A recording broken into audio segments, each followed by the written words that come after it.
Welcome to the Cheating Wife Stories channel. Jason Chandler sat on the couch, staring at his phone. Not long ago, he received a disturbing call from Karen, his wife of nearly 10 years. Earlier that day, she mentioned that she and her companion had just boarded a flight to Honolulu. He knew they planned to spend the week there, even though she had claimed something different earlier. It was just the latest in a long line of lies and bad decisions on her part. He wondered how he could have been so foolish and blind for nearly 10 years. He had given everything to build a life with Karen, but now it felt like it was all gone. He took another sip of coffee and leaned back in his chair, closing his eyes as memories of the last decade washed over him. He met Karen 13 years ago in college while they were both pursuing business degrees and participating in the same study group. Their friendship evolved into a romance, leading them to fall in love and marry shortly after graduation. Jason went to work for his father, who owned a chain of successful tire stores across the state. He had always worked for his dad, spending summers in one of the many stores. He started in the shop, handling tires and brakes, and later moved to delivering parts. This gave him a deep understanding of the business. After college, his father urged him to join the corporate headquarters accounting department. Jason's competence earned him the head position in the department, reporting directly to Mike Allen, the CFO who was soon to retire. Jason anticipated stepping into this role, fulfilling his father's dream of passing the company on to him. Meanwhile, Karen pursued a career as a realtor. After they married, she went back to school to earn her real estate license and became quite successful, even during tough market conditions. They managed to build a good life together, or so Jason thought. They bought a nice house in the suburbs, drove relatively new cars, and appeared to have a solid marriage. However, the absence of children was a source of disappointment for Jason, though Karen seemed less affected by it. She mentioned having issues with her tubes early in their marriage and underwent a procedure that was supposed to prevent pregnancy. When Jason suggested adoption, she dismissed the idea. Over time, he reluctantly accepted that they would never have children. But things began to change over the past year, sowing doubts in Jason's mind. Karen started spending more time with her friends, often staying out late. What began as occasional happy hours became frequent outings, with Karen sometimes returning home around midnight or later. Jason expressed his concerns, but Karen dismissed them, claiming she needed to unwind from work. One night, she came home looking disheveled, with clothes smelling of smoke. When Jason asked what she was doing until midnight, Karen snapped, "Look, Jace, it's none of your concern. I'm an adult and don't need you telling me what to do." Seeing the hurt on his face, she softened, apologized, and attributed her behavior to work stress. Jason tried to be understanding, but her dismissive attitude lingered in his mind. Their intimacy dwindled over the following months. What used to be 3 or 4 times a week decreased to twice, and eventually to once every 2 weeks, if Jason was lucky. Karen also seemed uninterested in his work or hobbies, a stark contrast to her earlier attentiveness. The breaking point came when Jason caught Karen in a blatant lie. He had stopped by her office to surprise her with lunch, only to be told she was out showing properties. That evening, Karen claimed to have been at the office all day, catching up on paperwork. Stunned by her deceit, Jason chose not to press her, fearing an explosive argument. But doubts about their relationship continued to grow, leaving Jason questioning how many other lies she had told him over the years. Later that night, lying in bed, Jason asked Karen if she still loved him. She reassured him, albeit half-heartedly, and they shared a rare moment of intimacy. But the same patterns soon reemerged. Jason's suspicions were further fueled when his longtime friend, Ron Green, called unexpectedly. Ron wanted to meet Jason for a beer, insisting that it was urgent. Jason agreed, and they met at a bar later that evening. After a few drinks, Ron revealed he had seen Karen that day, holding hands and kissing another man. Initially disbelieving, Jason was devastated when Ron showed him a photo. It was undeniably Karen. Jason, though shaken, asked Ron for the contact details of a private investigator. When Jason got home that night, he found Karen in the kitchen, an unusual occurrence. She greeted him warmly, but Jason's mind was elsewhere. In the following days, Jason met with the investigator, who agreed to follow Karen during her upcoming trip to Las Vegas. Jason planted a voice-activated recorder under her car seat before she left. The recordings, retrieved later, confirmed Jason's worst fears. The investigator also managed to obtain video evidence of Karen and her lover together in Las Vegas. Armed with this evidence, Jason felt a sense of betrayal, but also a steely resolve to confront the truth head-on. Karen's departure to Honolulu seemed to be the final step in her deception. Jason was ready for divorce, no longer able to trust her.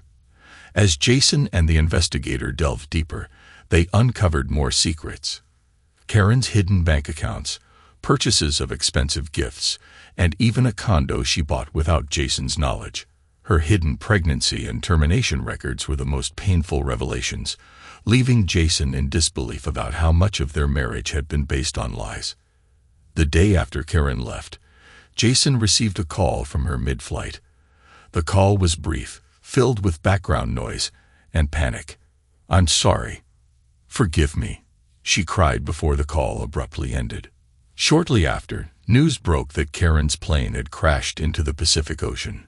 Jason's emotions were a mix of anger, relief, and sadness. He mourned the loss of his marriage more than Karen herself, unable to forgive her betrayal even in death. Christy, Greg's wife, experienced similar feelings. As the weeks passed, Jason and Christy found solace in each other, navigating the aftermath of the crash and the unexpected freedom that came with it. In the months that followed, Jason and Christy grew close, sharing a bond forged through mutual pain and betrayal. They cleared out their spouse's belongings, sold the condo, and settled insurance claims, amassing a small fortune in the process. Jason proposed to Christy, and she accepted, announcing she was pregnant. The irony wasn't lost on either of them, but they chose to focus on the future rather than the past. As they planned their lives together, Jason vowed never to repeat the mistakes of his past, grateful for a second chance at happiness. Jason Chandler sat on the couch looking at his phone. Not long ago, he received a disturbing call from Karen, his wife of nearly 10 years. Earlier that day, she told him she and her companion had just boarded a flight to Honolulu. He knew they planned to spend the week there, even though she had told him something different. It was just the latest in a long line of lies and bad decisions on her part. He wondered how he could have been so foolish and blind for nearly 10 years. He had given everything to build a life with Karen, but that was all gone now. He took another sip of his coffee and sat back in his chair, closing his eyes as he reflected on the last decade. He met Karen in college 13 years ago, while they were both working towards a business degree and part of the same study group. This eventually led to them dating, and they fell in love, marrying after graduation. He went to work for his father, who owned a chain of successful tire stores across the state. Jason had always worked for his dad, spending his summers in one of the many stores his father owned. Sometimes he worked in the shop, handling tires and brakes. Other times, he was a runner, delivering tires and parts to local shops. As a result, he learned a lot about the business. After college, his father encouraged him to work at the corporate headquarters in the accounting department. Over the years, Jason proved himself capable of handling whatever needed to be done, eventually becoming the head of the department and working directly for Mike Allen, the CFO, who was set to retire in a couple of years. Jason knew it was his father's dream to pass the company to him when he retired, and he anticipated being promoted to take over Mike's position.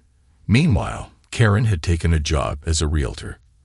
After they married, she went to school to get her real estate license and quickly became very good at her job, earning a decent income even during tougher market times. They had a good life, or so he thought. They scrimped and saved to buy a nice house in the suburbs, each driving fairly new cars, and to all outside appearances, they had a secure marriage. They didn't have any children, which bothered him more than it did her. He thought it was a blessing in disguise. Early on, Karen mentioned issues with her tubes, which led to her decision to undergo a procedure. He had consoled her and suggested looking into adoption, but she dismissed the idea. Eventually, he accepted that they would never have children. However, several things happened over the last year that made him suspect something was amiss, something that would forever change his relationship with Karen. For starters, Karen began spending more time with her friends than ever before. He never begrudged her some time out, understanding the stress of her job, but the occasional happy hour became a 2 or 3 night-a-week event. Depending on the day, she might not come home until midnight or later. Jason wasn't happy about it and expressed his concerns, but she brushed him off, claiming she needed to unwind from work. One night, when she came home, her hair disheveled and her clothes carrying the scent of smoke, he asked, "So what are you doing until midnight?" "Oh, we just had a few drinks. Sometimes we might dance if the mood strikes us." "Look, Jace, it's none of your concern. I'm an adult and don't need you telling me what to do. So lay off, okay?" Jason stared at her, shocked. She had never spoken to him like that before. Seeing the look on his face, she softened. "I'm sorry, Jace. I didn't mean to snap at you. It's just that we're under a lot of pressure with the market the way it is. You've worked through tough times before, and it didn't bother you. What's different about this time? You have no idea how hard it is. The competition is getting tougher, and the higher-ups are putting more pressure on us to sell properties." "I understand that, dear," he replied, "but you don't need to take it out on me. I'm on your side, remember." She smiled and wrapped her arms around him. "You're right, dear. Please accept my apology." "All right, I accept, but please take a shower or something. No offense, but you smell like smoke." "Sorry, there were a lot of people smoking at the club. I'll go take a shower." He lay down and was asleep by the time she made it to bed. The next few months saw other changes as well. The frequency of their intimacy dropped dramatically. Previously, they used to be close 3 or 4 times a week, but that decreased to twice a week and eventually fell off to about once every 2 weeks, if he was lucky. Even worse, her attitude toward him seemed to change. She used to ask about his work and show interest in his hobbies, but now it seemed she could care less about what he had to say. Then there was the day he caught her in a blatant lie. One day, he decided to drop by her office to take her out to lunch, but when he arrived, he was told she was out showing some property. That night, after Karen returned home from whatever it was she had been doing, he asked about her day. "I was in the office all day today," she said. "I had a lot of paperwork to catch up on, so I just grabbed a sandwich from the vending machine." Jason was shocked. She just lied to him with a straight face. As far as he knew, this was the first time she had done that. He thought about pressing her on it, but chose not to. In her frame of mind, she would probably blow a gasket, and he was simply too tired to deal with that. He began to wonder, though, how many other times she had lied to him. Later that night, as they lay in bed, he rolled over and looked at her. She noticed the concern on his face. "What's wrong, Jace?" she asked. "I'm concerned," he said, "about us. I feel like we're drifting apart. Do you still love me?" "Of course I do, honey," she said, putting an arm around him. "You know that, don't you?" "Honestly, I don't know. I can't remember the last time you told me. And it's been a while since we've been close. It seems like you're gone more than you're home. I'm sorry. It's just the pressure from work. I do love you. Please believe me. Can you start showing me a little more?" he asked. "Of course, baby," she said, kissing him gently. They connected that night, and Jason felt a bit better, but he still had concerns. Things went back to normal for a month or so, but the same pattern began to emerge again. What the hell is going on? He asked himself for the umpteenth time. It started to become clear to him what was happening the day his longtime friend Ron Green called, asking if he could meet. "Sure, I can meet you for a beer. What's going on? I really can't say over the phone, Jace, but it's important. Okay, I'll meet you there at 5:30 if that works. They ended the call, and Jason met Ron at the bar that evening. He wasn't too worried about being late, as Karen was almost always gone until 6 o'clock or 7 p.m. Sometimes later. Okay, bud, Jason said as they sipped their beers. Spill it. What's going on? Jace, I saw your wife today while I was out running errands. Yeah, she sells real estate. Probably out showing some property, I'm sure. But I never knew selling real estate involved handholding. What? Come on. You're pulling my leg. I wish I was, buddy. I was going down Riverside Drive, and I saw your wife coming out of a house with a man. They were holding hands, and then they kissed. I'm not talking about just a peck either. He had his hands around her waist. That can't be. Are you sure you're talking about my Karen? Ron pulled out his cell phone and showed Jason a picture. Sure enough, it was Karen with a man, and they seemed quite close. Jason looked at the picture quietly as he handed the phone back. Can you email me that picture? Sure, Ron said, tapping on his phone. So what are you going to do? Jason shook his head. I don't know, buddy.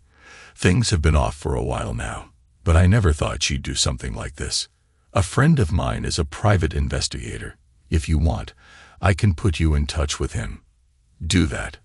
I need to know what's going on.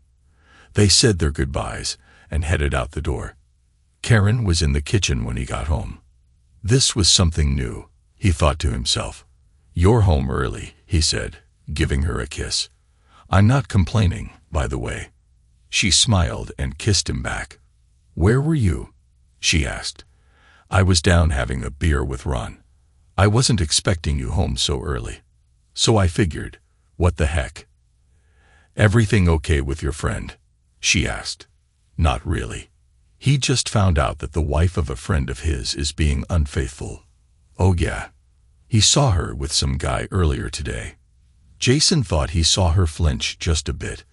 Well, maybe he's reading too much into it. I don't know. I'm just glad I don't have that problem. He thought she seemed to flinch slightly at that remark.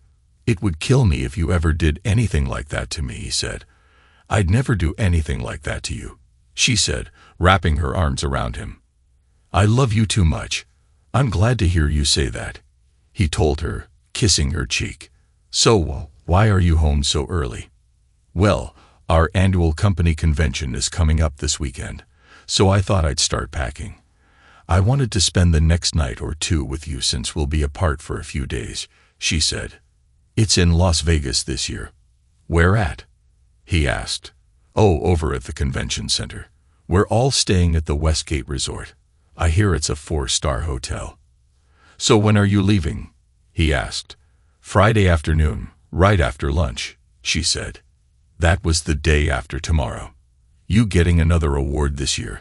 He asked, knowing she always received accolades for being the top seller in the region. Probably, she said.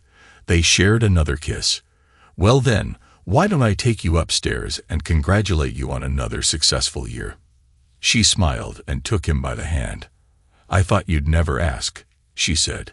They spent the evening together, but Jason had other things on his mind. Would she cheat on him over the weekend? He wondered. I have some vacation time coming up. Why don't I take a few days and come with you?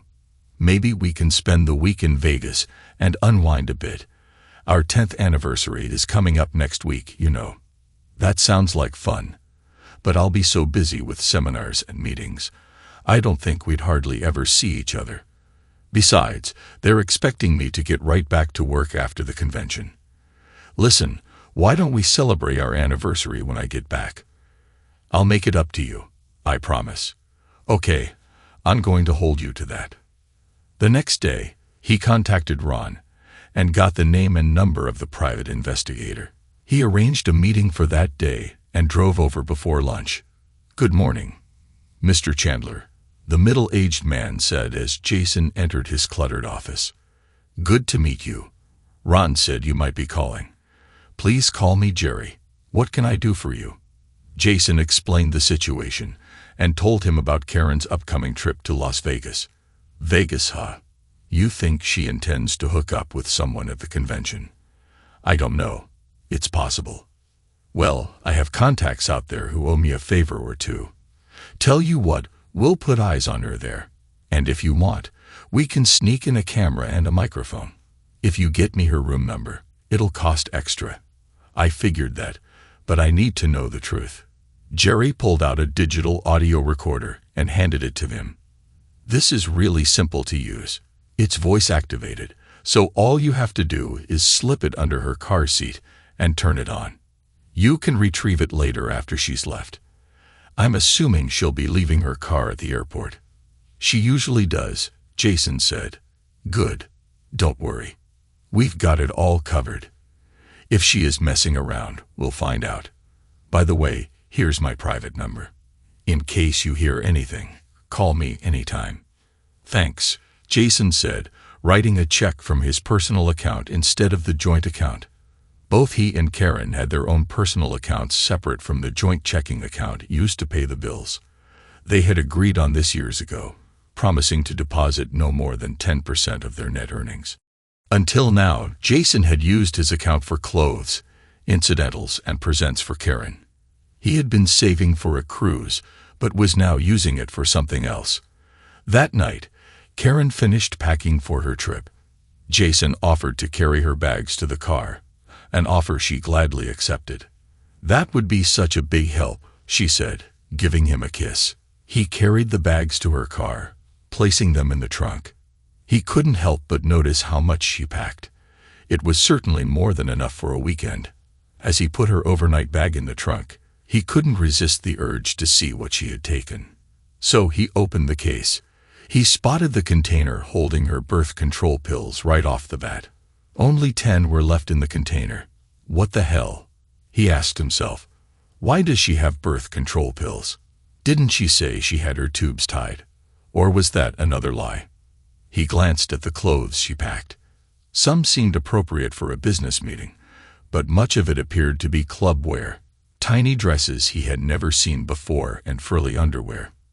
He also noticed a couple of very skimpy bikinis, one of which appeared to be a micro bikini, something he had only seen on the internet. What the hell kind of meeting is this? He asked himself. He pulled out his phone and took pictures. Opening her car door, he slipped the audio recorder under her seat and made sure it was turned on. Then he closed the car doors and made sure everything was locked up. That night, they spent time together, perhaps Jason thought, for the last time. His wife gave him her room number the next morning at breakfast and promised to call every night. I love you, she told him as she kissed him on the cheek. I love you too. He watched as she pulled out and drove off. When he got to work, he called Jerry and gave him her room number. Great, thanks. I'll get my guys on it right away. That afternoon, he got a call from Karen, letting him know she was at the airport and getting ready to take off. I'll call you when I get checked into my room, she said. I'd appreciate that. Remember, I love you. I love you too, baby. I'll miss you. Sure you will, he thought to himself sarcastically. I miss you too, he said instead as he ended the call. He looked up to see his father standing in the door. Everything okay, son? You look like your dog just died. I don't know, Dad. His father came into the office and closed the door.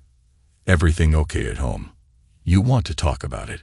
His father asked. Jason knew better than to try to keep anything from his father, so he told him everything he knew so far. That doesn't sound too good, son. I never would have suspected her of cheating on you. Me neither, Dad, Jason said. Well, listen, if there's anything your mom or I can do, let me know, the older man said. We're here for you. Thanks, Dad. I appreciate that. Jason took off a couple of hours early and drove to the airport, looking for Karen's car. He found it in the short-term parking and retrieved the audio recorder. Looking around, he noticed the rest of the car was neat as a pin, the way she always kept it. On the way home, he got a call from Karen. Hi, baby. Just wanted to let you know I got here okay. Thanks for letting me know, he said. I'm just getting settled in. I'll call you later tonight. Love you. Love you too, he said. After he got home, he turned on the audio recorder, hoping there would be nothing on it. For the most part, there wasn't anything except road noise and the sound of her radio. About halfway through the recording, however, he heard something that shattered his trust. He could hear her phone ringing, and since it was connected to her car through Bluetooth and worked through her speakers, he could hear both sides of the conversation. "Hey, baby," he heard a man's voice say. "Hey, yourself, stud muffin," she said. Stud muffin. Jason asked himself, who the hell is this clown? "I can't wait to see you again. Last week was fantastic." "I'm glad you approve," she said with a giggle. "Are we set for next week?" Next week, Jason thought, shocked. Got it all taken care of. "Did you tell your husband?" "Not yet." "Don't worry, sweetie. I've got it all under control. He doesn't suspect anything, does he?" "Not a thing. He's clueless as ever." "I hope you're right," he said. "I told you not to worry. He'll believe whatever I tell him." "Good," the man said. "Listen, I'm about ready to pull into the airport. I'll see you at the hotel tonight." "Okay. I can't wait. Bye, lover." "Bye-bye," she said, ending the call. Jason stared at the recorder, not believing what he had just heard. He played it again, just to make sure he wasn't taking anything out of context. Not only was she being unfaithful, but she had something planned for next week, the week of their 10th anniversary, and it didn't include him. "Dan," he thought to himself. "How long has this been going on? And who the hell is this guy?" He grabbed a beer from the refrigerator and sat at his desk, reflecting on the last few months. Had he really been so clueless that he missed all the signs? He started wondering what else she might be hiding. Up until now, he had always respected her privacy and stayed out of her personal things. But that was now off the table. He knew she kept her home desk locked, but he also knew where she kept the key. He went to their bedroom and opened a small drawer in her jewelry box. Sure enough, there was the key to her desk on a ring with a couple of other keys. He grabbed the ring and went into the bedroom they had set up as her office. He opened the desk and started looking through her files. Ordinarily, he would never have done this, but he felt that she no longer deserved any consideration after her betrayal of their marriage vows. What he found shocked him to the core. It seemed that Karen had been lying to him throughout their entire marriage. He pulled out a folder she used for her banking records and was stunned to see how much she had saved out of her pay. He knew how much she deposited in their joint account and was shocked to see that she had deposited much more than the agreed-upon 10% into her private account, which now had over $250,000. Looking through her purchases over the last few months, he saw that she had bought a very expensive men's Rolex watch along with other gifts, no doubt for her lover, since she had never given him anything that extravagant. She had also purchased a lot of expensive clothing online, including some revealing items from Victoria's Secret. Of course, he hadn't seen any of this, but there was more, much more. He also found medical bills for a family planning clinic.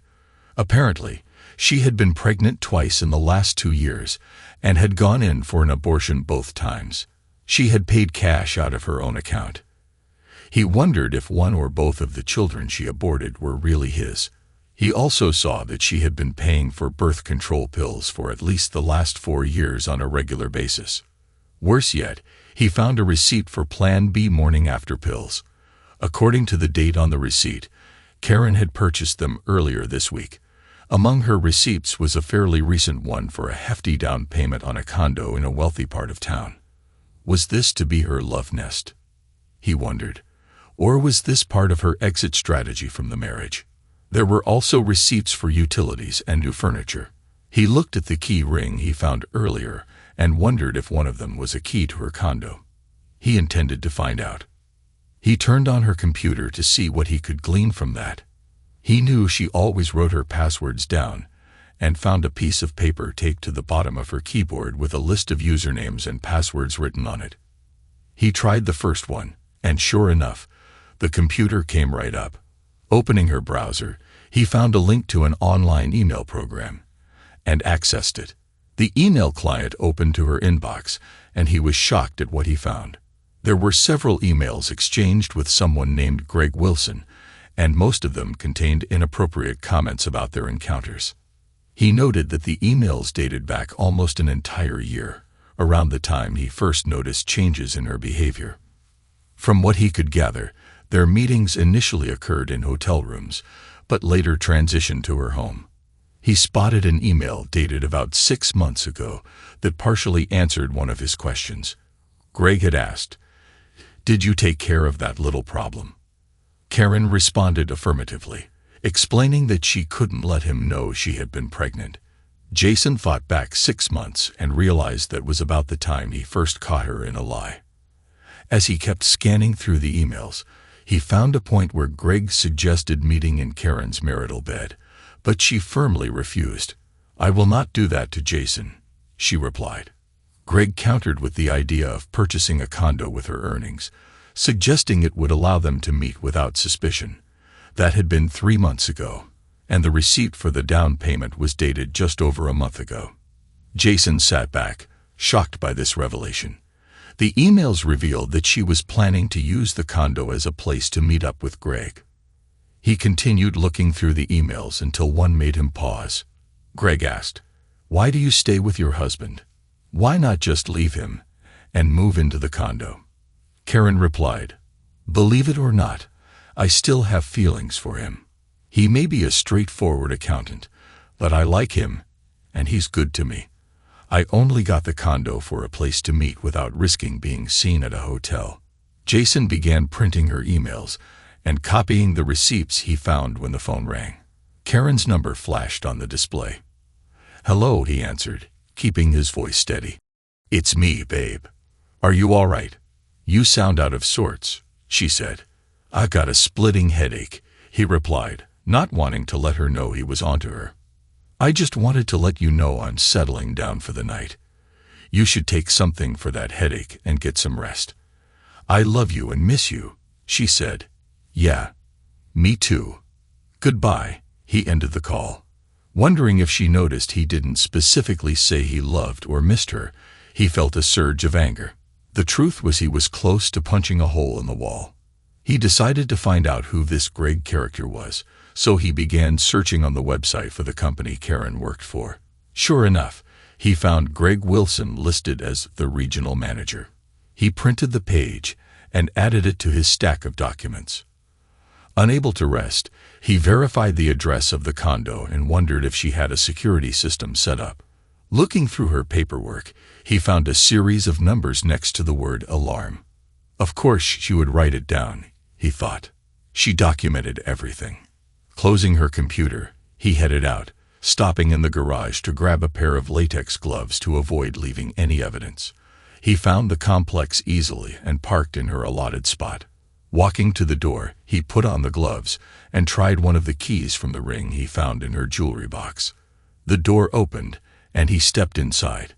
He saw the alarm system console on the wall next to the door and entered the code he had found in her paperwork, ensuring the alarm was off.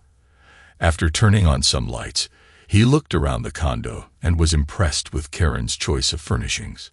She always had good taste, he thought, though it was unfortunate that she wasn't as loyal as she was stylish. There were no pictures that included him, but he hadn't really expected any. After all, this was her retreat, her escape from their marriage. Walking into the kitchen, he noticed a few dishes and some silverware, but there wasn't much in the refrigerator, and the pantry seemed just as bare. He was somewhat surprised to see the place fully furnished, complete with tasteful floral portraits and a large flat-screen television mounted on the wall. As he walked into the master bedroom, he noted it was also fully furnished, with long lace curtains hanging over the windows, just as she had done in their home. Looking down, he noticed they hung directly over an electric baseboard heater and shook his head, wondering if she had considered the potential safety risks. Opening the dresser drawers, he found some clothing he had never seen before, along with men's underwear he suspected belonged to Greg. He also discovered an assortment of personal items. Pulling out his phone, he took pictures of everything he found. In her nightstand drawer, he found a card addressed to Karen from Greg, thanking her for a watch and expressing excitement for her housewarming. The sight of it made him feel furious.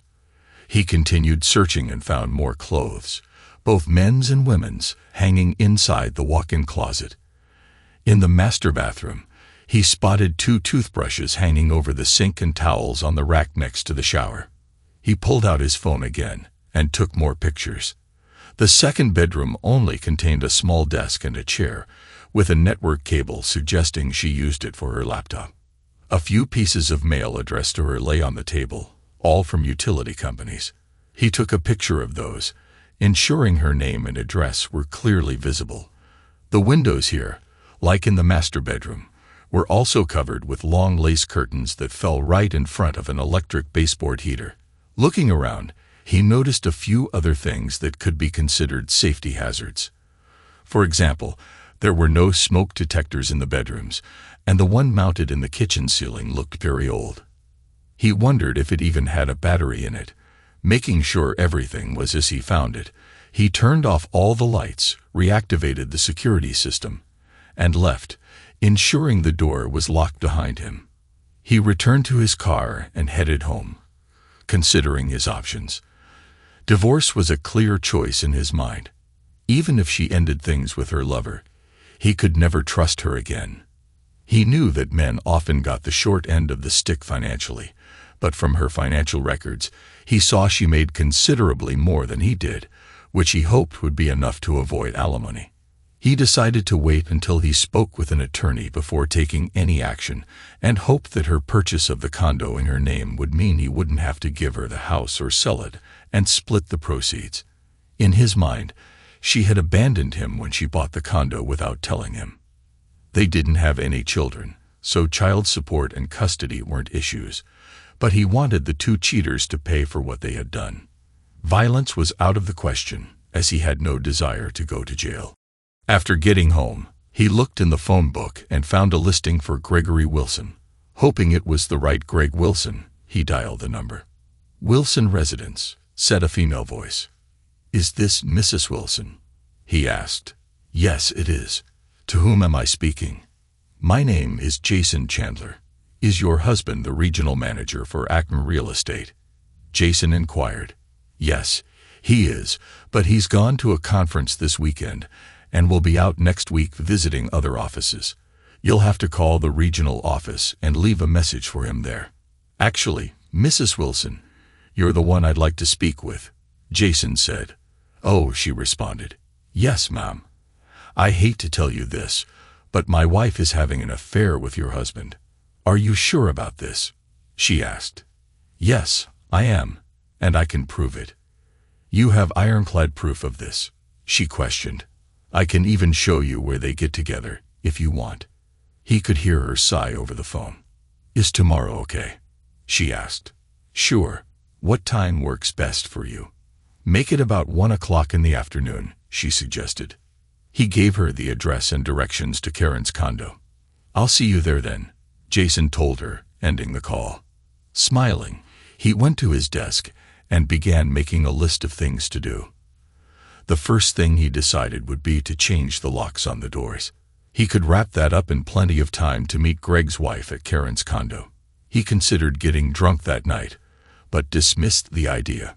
Instead, he grabbed a piece of cold pizza and munched on it as he weighed all his options. After finishing the pizza, he trudged up the stairs to bed. He got up early the next day and headed to a local hardware store, where he bought everything he needed to change the door locks. He also made another key to the condo.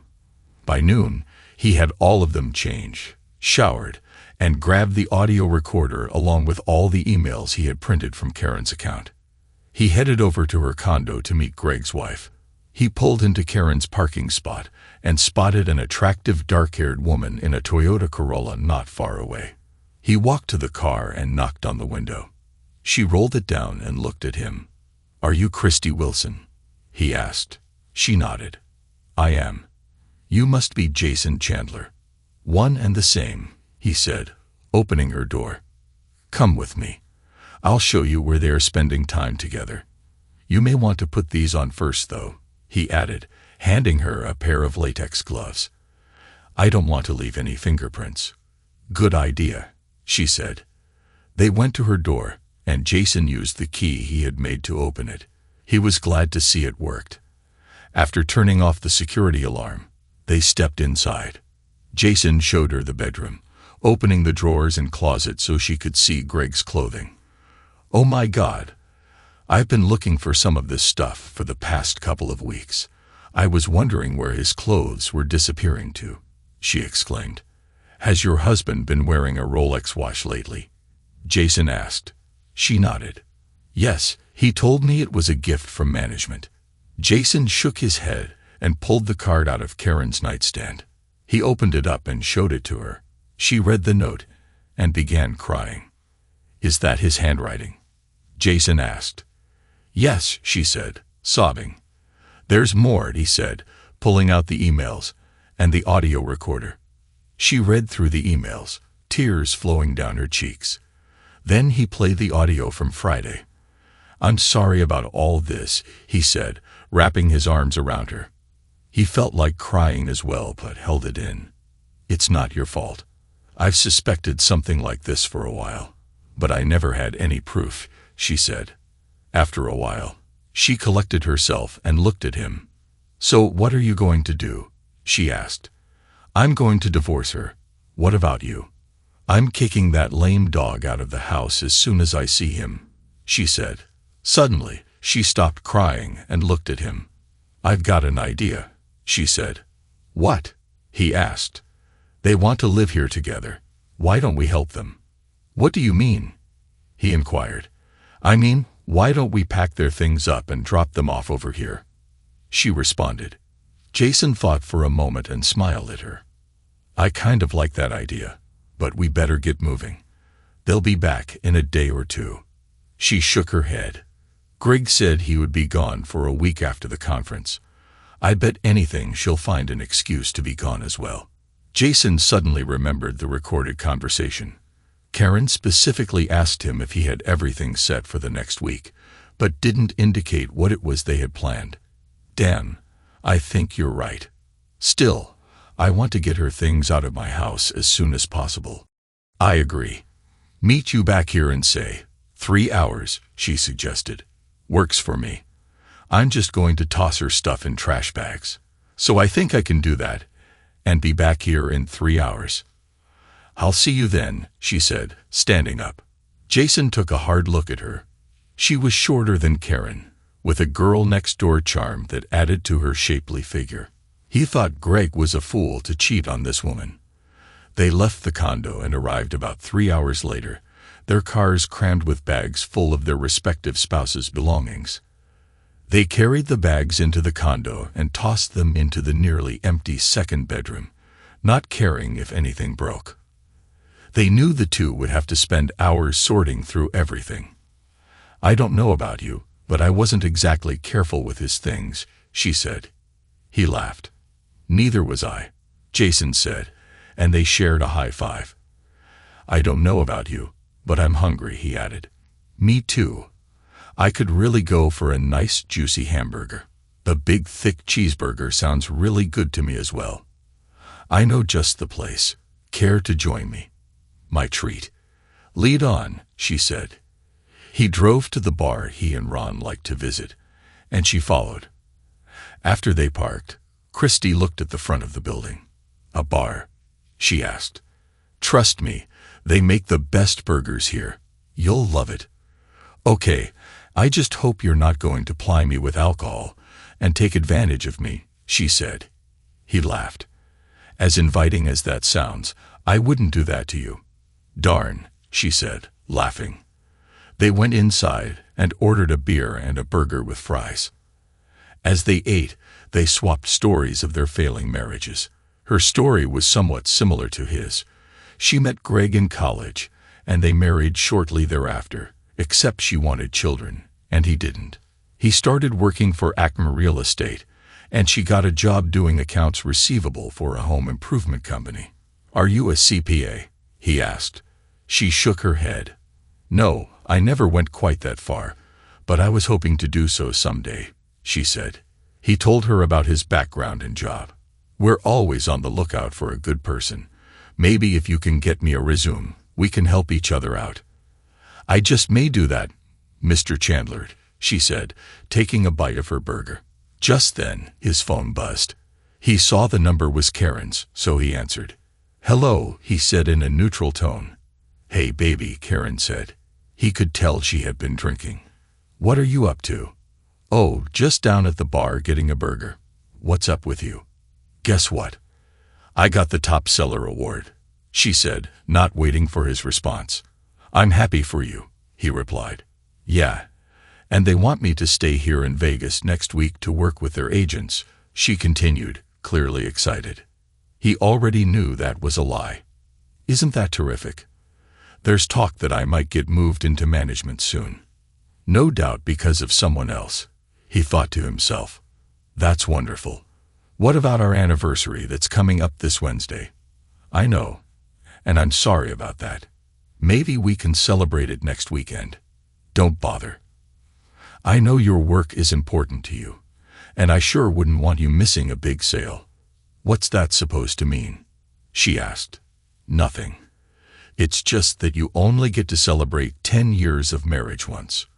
But I understand how much your job means to you. Don't worry about it.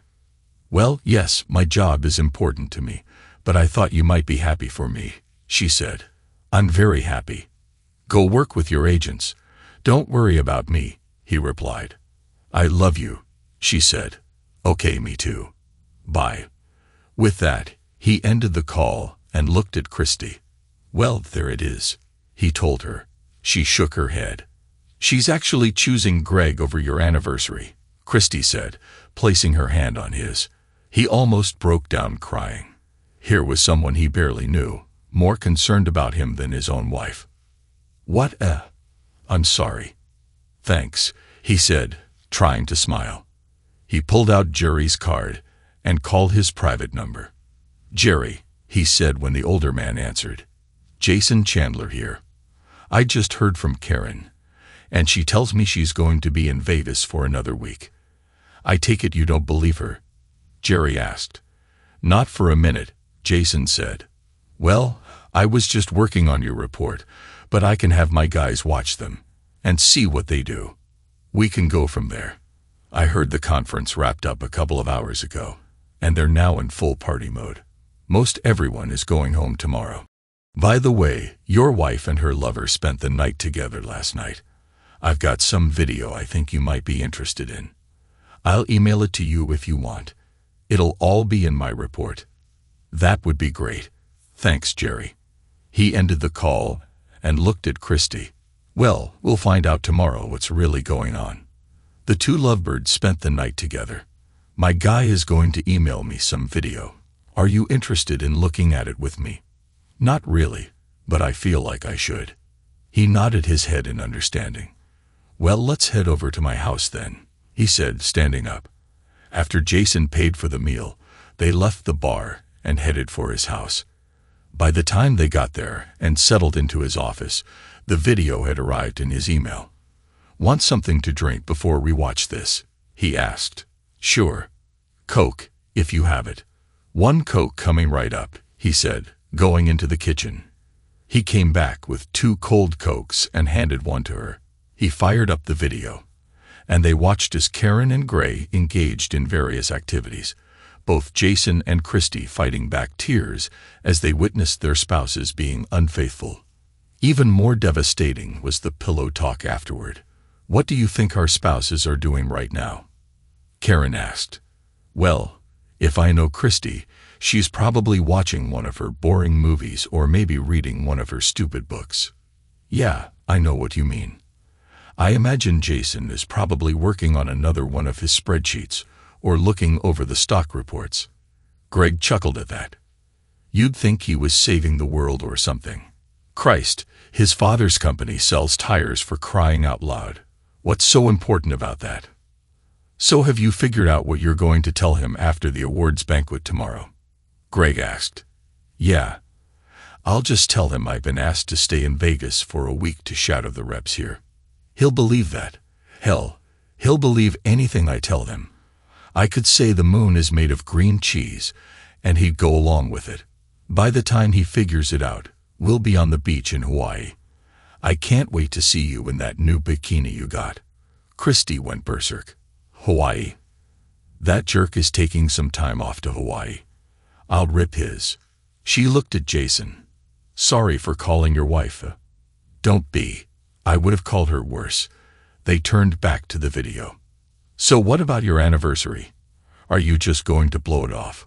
Hawaii sounds much more fun to me than a night at a steakhouse. I'll promise to make it up to him. Maybe I will, maybe I won't." Greg looked at her. "You know that he cares, right?" She shrugged. "It's only our 10th anniversary. There'll be more. Who cares about that? I need you and me right now." With that, they continued their conversation, prompting Jason to stop the video. "I've seen enough. How about you?" Christy nodded, tears running down her cheeks. "More than enough," she said. "I'll be making an appointment Monday to see an attorney about a divorce. You want to join me? Would you mind?" she asked quietly. "Not at all," he told her. Christy broke down sobbing. Jason held her in his arms and let her cry on his shoulder. He felt like crying as well, but decided to hold it in. He comforted her as much as he could while battling his own emotions. "Would you mind if I stay here with you tonight? No intimacy. I just want to be held." "Of course you can stay. Stay the week if you want." "Thanks. I can't believe I gave that jerk all those years. All that time I fell for his lies." "I know exactly what you mean." He led her upstairs to the master bedroom and found an old t-shirt that looked long enough for her to wear to bed. She took it and went into the bathroom to change. He changed into a pair of pajamas as he waited for her to return and climbed into bed. She came out of the bathroom in the long t-shirt, and he almost gasped when he saw her. He had always thought Karen's legs looked good, but Christie's were the shapeliest he had ever seen. She smiled as she climbed under the covers. "What's the matter? Haven't you ever seen a woman's legs before?" "None that look as good as yours," Jason said. "Flattery will get you everywhere." "Sir," she teased. He wrapped an arm around her and held her close, taking in her scent. She put an arm over his chest and snuggled close to him. "You know you're the only woman besides my wife I've ever been in bed with in over 10 years, he asked. "And you're the only man I've been with besides my husband," she said. They looked into each other's faces for what seemed like an eternity. Then Christy leaned over and gave Jason a gentle kiss on the lips. He responded, returning the kiss with more warmth than he knew was possible. He realized what could happen and backed off. He didn't want to repeat what Karen was doing to him. Apparently, Christy felt the same way and rested her head on his shoulder, not saying a word. They fell asleep that way and woke up the next morning spooning each other. "Good morning, sleepyhead. You don't need to move on my account," she added as he got up to use the bathroom. "Good morning, beautiful. I'll be right back." He went into the bathroom. By the time he came out, Christy had helped herself to the kitchen and was making them each a plate of bacon and eggs. Looking at the clock on the wall, he saw it was 8:30 a.m. He turned back to Christy. He loved watching her cook in his old t-shirt and was reminded for a moment of happier times when Karen made breakfast for them every morning. "Damn, that smells good," he said. "I hope you don't mind me helping myself to your kitchen," she said. "Not at all. I can't remember the last time someone made me breakfast." "Karen never cooked for you?" she asked. At first she did, but she quit making breakfast a long time ago. She said it took up too much time, and she had to make herself presentable for her clients. Jason muttered. "I agree," he said, taking in the smell of the bacon as she placed a large plate in front of him. He devoured his food like a man who hadn't eaten in a month. "Damn, that was good. You cook like this every morning?" "Whenever I can," she said. Jason's phone buzzed. Looking at the screen, he saw Jerry's name and number, so he answered. "Good morning, Jerry. Working on Sundays now." More often than I care to, Jerry laughed.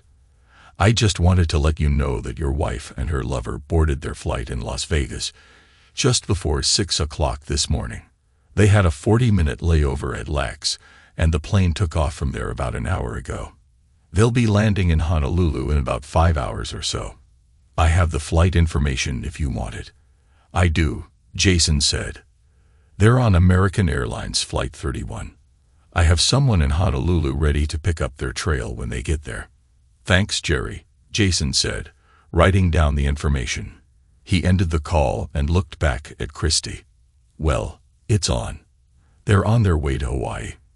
Karen sat back in her seat after the plane took off, glancing out the window. She watched as the plane headed out over the Pacific Ocean. This is it, she thought to herself. Looking to her left, she saw Greg was already sound asleep in the seat next to hers. She closed her eyes for a moment and thought about the last 10 years. For a moment, she felt a pang of guilt at what she was doing to her husband, who foolishly trusted her.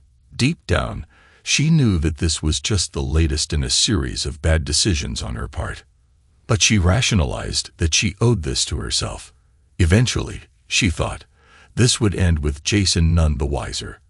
Her marriage would go on, and they would ultimately retire and grow old together. Her first bad decision was telling Jason she couldn't get pregnant. The truth was she could, but she just didn't want to be tied down with babies. The idea of motherhood might appeal to some, but not to her. So she told Jason that a medical complication forced her to have her tubes tied. He bought her explanation and eventually accepted it. But she had problems with the IUD and was forced to quit using it. The pelvic pain and the headaches finally became too much for her to endure. So she decided to use standard birth control pills instead. She also started using the calendar rhythm method and avoided intimacy during her more fertile days. It worked most of the time, but she did end up pregnant twice. The first time was with her husband. Fearful of what his reaction would be to her pregnancy, which would reveal her first lie and her own desire to remain childless, she discreetly sought an abortion, paying for it with her own money. The second pregnancy occurred about 6 months ago with Greg. She confided in her lover about it and made the decision to terminate the pregnancy again, paying for it out of her own account. Hopefully, she thought, Jason would never find out about it. Then there were her affairs. She remained faithful to her husband for the first 7 years of their marriage, but that changed one day while she was out with a client who was both handsome and wealthy. It was a spur-of-the-moment decision, but one she never really regretted. They had an intense encounter in the master bedroom of a large house she was showing, and he expressed his appreciation by buying the house on the spot. She didn't do that very often, maybe about 10 times over the next year and a half, but she learned later that others had done the same thing. Sure, she felt a bit guilty, but she thought to herself that if the other women could do it and get away with it, so could she. In her mind, it didn't affect Jason at all. She never stopped loving him, and what he didn't know wouldn't hurt him. Then she met Greg, and things changed. He was everything her husband wasn't. Jason liked to analyze everything before making a decision, while Greg was spontaneous and made decisions on the fly. Jason's life and career had been decided long ago. He had worked for his father all of his life and still did. Soon, he would become the CFO of his father's tire company and eventually take over as president and CEO. Greg, on the other hand, didn't know where he would be in 5 years and took things one day at a time. While Jason thought about the future, Greg lived for the moment. They were also quite different in their intimate moments. While Jason was attentive and focused on her comfort, Greg was more direct and assertive. At first, they met at motels and hotels around town or at houses they had listed for sale, but she became concerned that someone might spot them and alert either Jason or Greg's wife, Christy. Then there was the night Jason expressed concern that they were drifting apart. She got scared and decided to take a break from Greg, redirecting her attention to her husband. But that didn't last long. Greg wanted to reconnect, but she was afraid Jason might discover their secret. She needed a solution, so she decided to buy her own condo. This way, She would have a private space for herself and Greg, as he wanted to spend time with her away from her home. She didn't want to involve Jason in this, so they had long ago agreed to file separate tax returns. This arrangement allowed her to keep the condo hidden while benefiting financially. It seemed like a win-win, or at least that's what she told herself. All of that led to her latest decision to spend a week in Hawaii with Greg. She took a week off from her office, telling them she was going to Hawaii with Jason for the annual corporate gathering. Greg, meanwhile, told his wife he would be on the road for the next week, which was typical for him. She lied to Jason, telling him she would be in Vegas for the week. Of course, a simple phone call could reveal the truth, but she hoped Jason believed whatever she told him. The only downside was that she would miss spending their 10th anniversary together. However, she promised herself she would make it up to him once she returned, and all of this would remain her secret.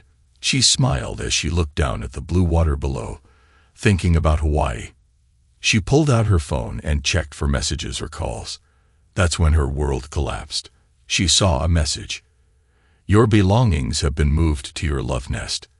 Don't come home. Your soon-to-be ex-husband, Jason." Next, she saw an email with an attachment. She opened it and saw a video of her with Greg. There was a message in the email. "If you fight the divorce, I will send this video to everyone you know. I will ensure that everywhere you go, this video will be ahead of you. As for the lover boy, once he's back, he's looking at divorce and life on the street. I will make an example of him for betraying his wife." By now, blood had drained from Karen's face. "Oh my, I am done. What will I do now?" she thought. If Jason was that angry, he would follow through. Suddenly, she felt the plane shudder and thought they had hit turbulence. She felt the plane nose down, and the engine sounded different. She realized something was dreadfully wrong when she looked out the window. Suddenly, there was a flurry of activity in the cabin, and she could feel the G-forces pushing her into her seat. Looking outside, she could tell they were going down fast. "Oh my God," she thought to herself. "This is it. We're going to crash. I'm going to die." Oxygen masks suddenly fell down, and she could hear other passengers, including Greg, screaming as the flight attendants tried to prepare them for the inevitable. She looked at her phone, tears smearing her face, and made one last decision. Jason and Christy had finished breakfast and put the last of the dishes away. They sat back down at the table and discussed plans for dealing with their wayward spouses. Jason was impressed with Christy's ability to analyze a problem. Right now, he felt closer to her than he had to Karen for months. He had just returned to the table with a second cup of coffee for them when his phone buzzed. He saw Karen's name and number show up, so he put it on speaker. "Hello," he asked. "Jason," he heard Karen cry out. It was hard to hear as there was a lot of background noise, and they heard other people screaming. "Yes, Karen, what's going on?" he asked, concern creeping in. "I'm sorry. Forgive me," they heard before the call suddenly ended. Jason and Christy looked at each other, shocked. He tried calling Karen back, but it went straight to voicemail. He looked at Christy. "Try calling Greg," he told her. She ran into the front room and grabbed her phone from her purse. As he watched, she tried calling but shook her head. "It went straight to voicemail," she said. "He must be busy." He went into his home office and fired up his computer. After it came up, he did a search and found a contact number for the airline. He called and got the runaround, but was finally able to talk to someone who confirmed they were investigating reports that the plane had gone down. He left his name and number along with Karen's and Greg's information, and was told someone would contact him. He also left Christy's information so they could reach out to her. He did a quick Google search, but nothing showed up. He figured it would take at least an hour before any news surfaced. They went into the front room and turned on the television, wondering if anything had been reported. Jason flipped through the channels but found nothing. Finally, one of the news networks reported that an American Airlines flight to Honolulu had crashed in the Pacific, but there were no details. "Oh God," Christy said, covering her mouth. Jason held her and silently prayed that Karen was still alive. He hated what she had done to their marriage, but he didn't want her dead. An hour later, his phone rang. He turned down the television and answered. "Mr. Chandler?" A woman asked. "This is he said. "I just wanted to reach out and confirm that your wife's flight has crashed," she said. "I don't have any more information for you at this time, but we'll contact you just as soon as we have more details."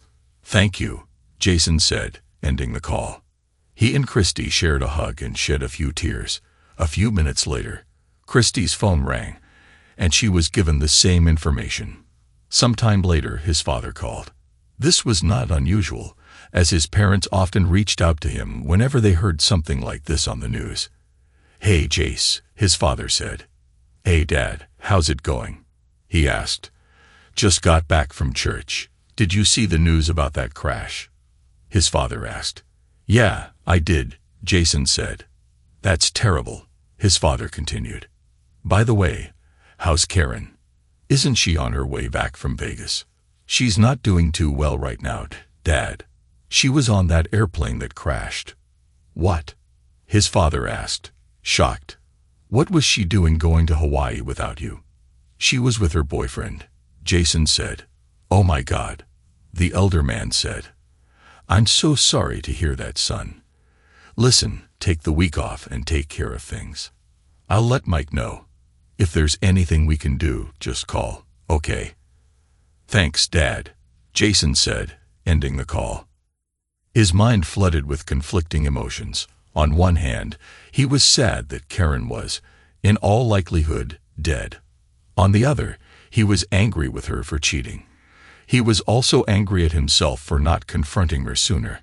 Strangely enough, he wasn't upset about the fact that her death would mean no divorce.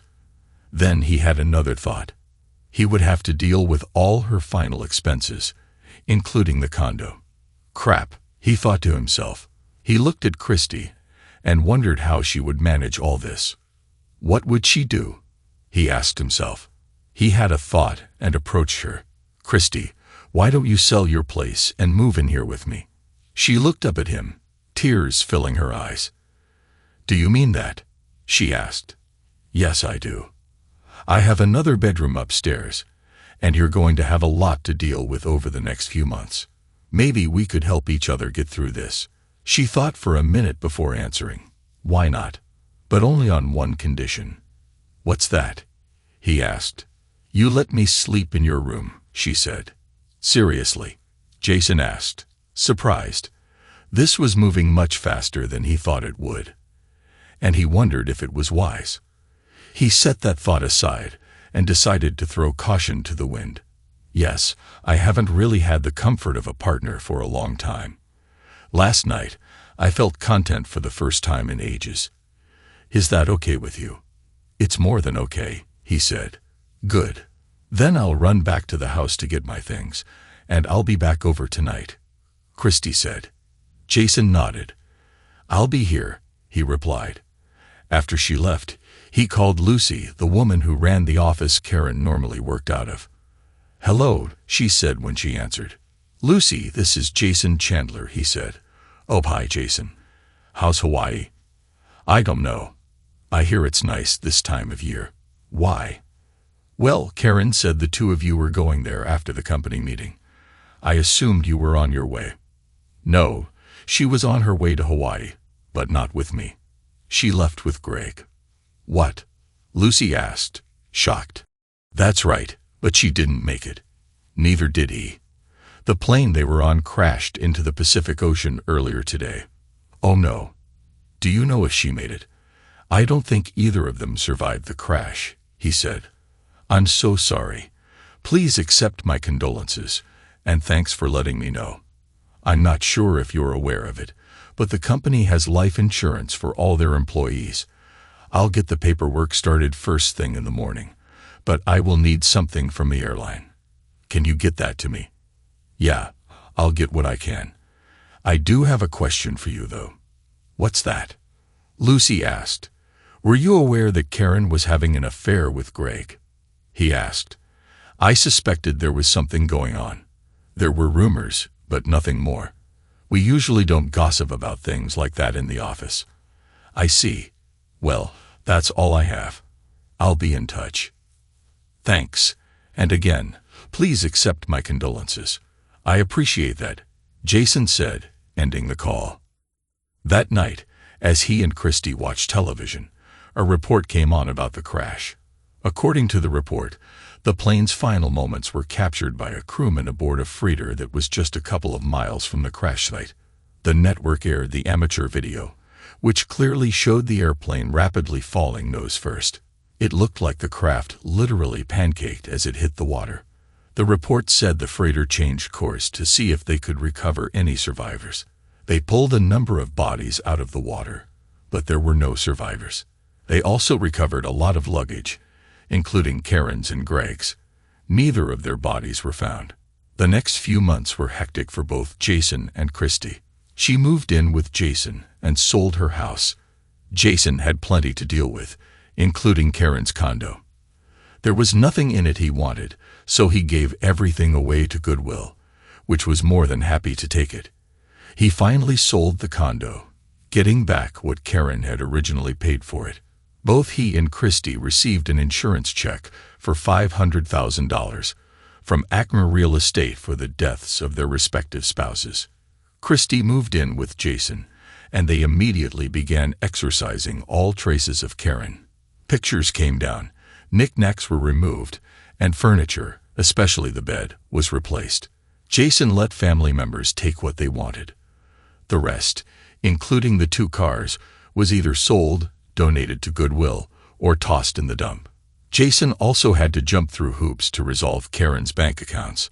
After a couple of months and a mountain of paperwork, he walked away with a check for around $250,000. Lawyers pounced on both Jason and Christy, looking to capitalize on the crash. Further investigation revealed that the crew misunderstood warnings from the onboard computer and took the wrong actions. The craft fell at an estimated 12,000 feet per minute and hit the water at somewhere around 135 miles per hour, meaning that it took just over 3 minutes for the plane to crash into the ocean. Karen's last 3 minutes, some of which were spent on the phone with him, must have been hell, he thought. Her last act had been one of contrition, no doubt brought on by the realization that she was plummeting to her death, and there was nothing anyone could do about it. Nevertheless, he thought it was too little and far too late. Fortunately, the airline settled with all the affected families, paying a little over $175,000 for each passenger.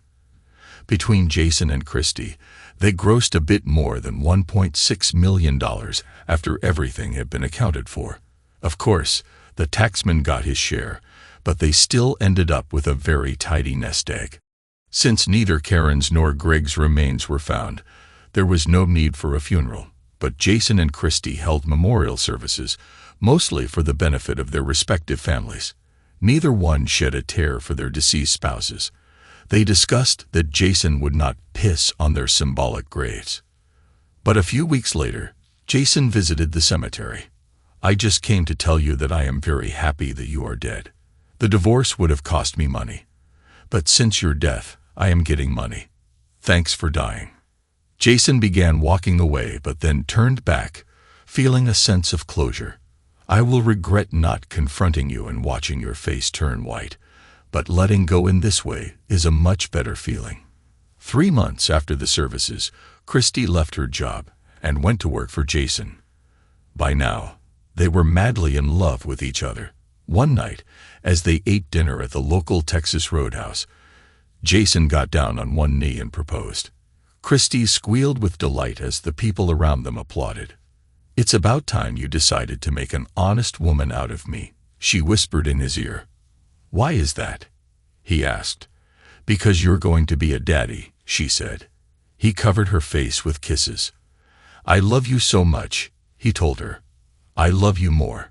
Just one favor, though." "What's that?" he asked. "Please don't ask me to fly anywhere," she said. He laughed as he hugged her close. "No worries, my dear. If you ever fly, I'll be your wings." Thanks to everyone who took the time to listen to today's stories. If you enjoyed it, Please consider liking and subscribing if you haven't already. Feel free to share your thoughts on the events in the comments below. Take care.